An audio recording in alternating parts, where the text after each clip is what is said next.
Hello, everyone. Trump says that he's shortening the 50-day deadline for Russia to end the war in Ukraine. I suspect that that will have about the same effect as all his previous timelines. 24 hours, the first 100 days, 50 days, 10, I don't know. The point is, over there in Russia, they really don't give a shit. Nor will his threat to implement severe tariffs have any effect, because remember, we're not supposed to be trading anything with Russia. We're not supposed to be buying anything from Russia. So what would be the point of introducing tariffs if there is no trade?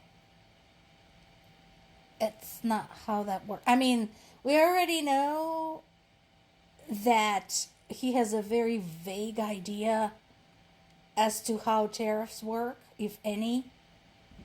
But this is another one to add to the list of I don't have any idea what I'm talking about, because, like I said, that's not how tariffs work, and what are you putting tariffs on?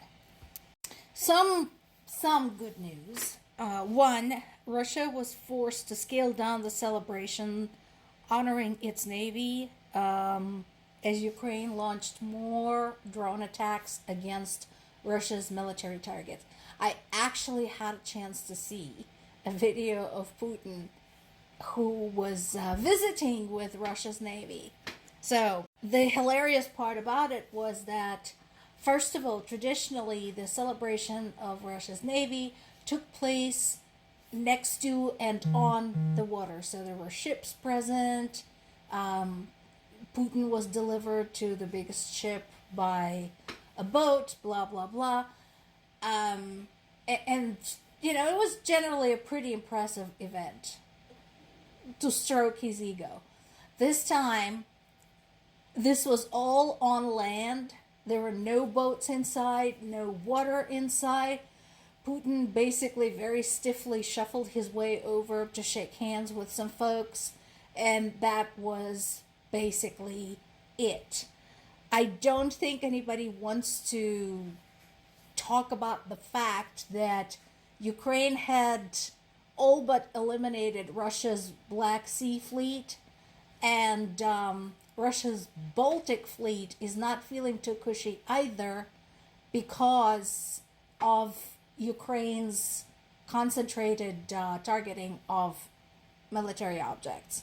So yeah, this was pretty pathetic. Not as pathetic as Trump's parade, but close. Another bit of good news. So I told you in the past how Ukrainians have been launching drones around Moscow, not so much for the purpose of hitting anything, but for the purpose of wreaking havoc. Here's something else that had recently wreaked havoc with Russia's flight schedule. So a bunch of hackers who are supporting Ukraine have unleashed a massive cyber attack. So far, the bit I'm about to tell you, is not covered in the foreign sources. I'm waiting for the confirmation in the foreign sources. So far, I'm only seeing confirmation in Russian and Ukrainian language sources. So bear with me. But here's what's going on. The attack was crippling. The departure boards at Moscow's Sheremetyevo airport, one of the biggest ones, turned red as flights were canceled right at the time when many Russians take their summer holidays. So this is when the kids would have finished their final exams, which usually take place through the first 2.5 weeks of June. And then normally the kids have some type of community service they're expected to do at their schools. So by the time that is all over, this is usually when folks go together as families. And right then, the attack had struck, and basically nothing was coming in, nothing was going out. The statement was released by a hacking group called Silent Crow, saying that they were the ones who did this. And they collaborated with a Belarusian group of resistance hackers called Cyber Partisans. This is not the first Silent Crow attack. They've done some stuff in the past with Russian real estate databases, state telecom companies, an insurer, Moscow government IT department. Pretty cool, huh? So far, the Russian government is reluctant to say just how much damage this has done. However, this is Aeroflot. So my father worked for Aeroflot when it was still under the Soviet Union for decades.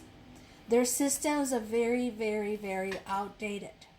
Some of their data has not been properly backed up in a very long time.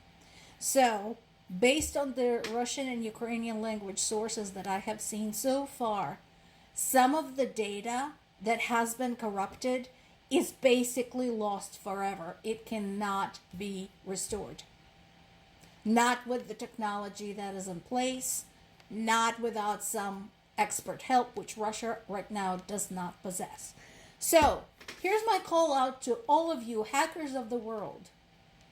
If you're done, scamming little old ladies using the Nigerian prince trope, here's your chance to atone for your sins and do something worthy. Go and scam Russia. Hack it all you want. You have my permission. Do it. But, of course, on the ground in Ukraine, it's not all fun and games. There have been additional attacks on various civilian objects, including the attack on Ukraine's capital, Kyiv.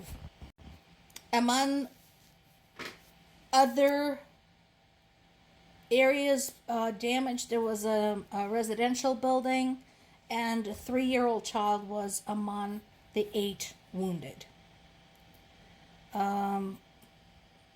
Again, this is just more of the same. Somebody said very correctly in my comments, you would think, considering the losses that Russia is suffering and the long-term damage to its future, its technology, its science, its economy, you'd think Putin would give up by now, but he can't. He had painted himself into a corner.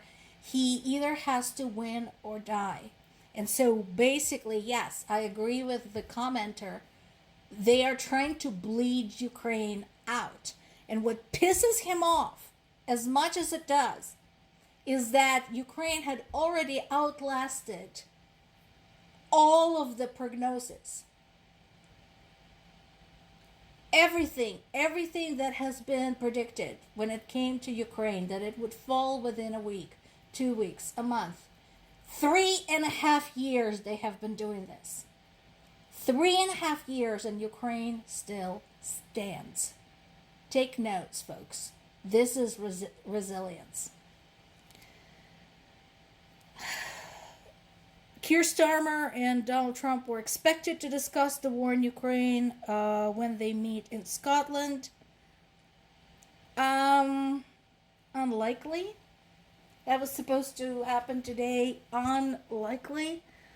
So far, Trump didn't show any inclination to do any real work while he is visiting.